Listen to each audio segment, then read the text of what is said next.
I've been training calisthenics for over 10 years now, and here are 5 things I wish I knew before I started. Number 5, you don't need any equipment to get in shape. You already have the ultimate equipment, which is your own body weight.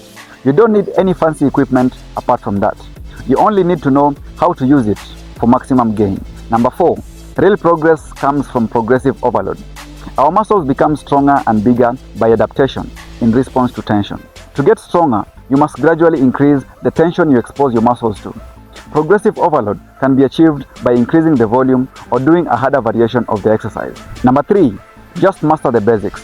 For every exercise you choose to do, make sure you're doing the full range of motion with perfect form every single time. This allows you to fully engage all the muscles involved in that movement and maximize your gains. As a matter of fact, it's way better to do fewer reps with full range of motion than a lot of half reps. Number 2, consistency beats intensity every single day. There's a reason why consistency is regarded as one of the most powerful forces of the universe.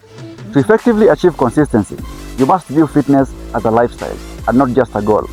You must be willing to do it whenever you're supposed to, not just when you feel like it. Number 1, nutrition is more important than the training. You can't out-train a bad diet.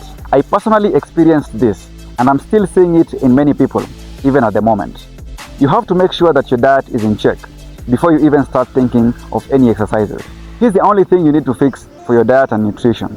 Number 1, only focus on real, organic, non-processed foods. And number 2, work towards 2 good meals a day. This alone will fix 90% of your nutrition problems. If you need a structured system that will take you from a complete beginner to lean and athletic in 90 days, then check out my one-on-one personal coaching program or my 90-day progressive calisthenics program via the links in the description. If you enjoyed the video, be sure to give a thumbs up and subscribe for more functional fitness content.